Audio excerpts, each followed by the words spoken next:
গোৱালপাৰাৰ লক্ষীপুৰত মুকলি হ'ল প্ৰধানমন্ত্ৰী সৌৰঘৰ বিনামূলীয়া বিদ্যুৎ আঁচনি ভেণ্ডৰৰ কাৰ্যালয়। লক্ষীপুৰ নগৰৰ অসম গ্ৰামীণ বিকাশ বেংকৰ সন্মুখত আয়ান ষ্টৰত আজি আনুষ্ঠানিকভাৱে মুকলি হ'ল সৌৰঘৰ আঁচনিৰ ভেণ্ডৰৰ কাৰ্যালয়। আজি ৰঙা ফিটা কাটি কাৰ্যালয়ৰ দুৱাৰ মুকলি কৰে লক্ষীপুৰ পৌৰসভাৰ পৌৰপতি ৰাজেশ গুপ্তাৰ লগতে লক্ষীপুৰ বৈদ্যুতিক উপসংমণ্ডলৰ SDE সঞ্জু বৰদলৈ। প্ৰধানমন্ত্ৰী সূৰ্যঘৰ আঁচনিৰ জৰিয়তে আপুনিও লাভ কৰিব পাৰিব বিনামূলীয়া বিদ্যুৎ সেৱা। প্ৰতি মাহে 300 ইউনিট পৰ্যন্ত বিদ্যুৎ বিনামূলীয়াকৈ লাভ কৰিব পাৰিব আপুনিও। 1 কিলোৱাটৰ পৰা 3 কিলোৱাটৰ সোলাৰ পেনেলৰ সংযোগ লোৱা প্ৰতিগৰাকীয়ে গ্ৰাহকে লাভ কৰিব পাৰিব ৰাজ সাহায্য।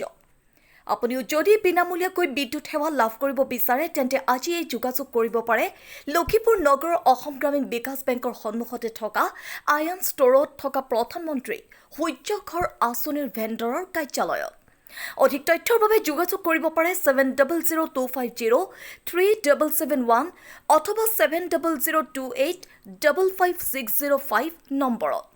আজিৰ এই শুভ উদ্বোধনী অনুষ্ঠানত কেইবাগৰাকী সন্মানীয় ব্যক্তি, জ্যেষ্ঠ মুৰব্বী আৰু ৰাইজ উপস্থিত থাকে।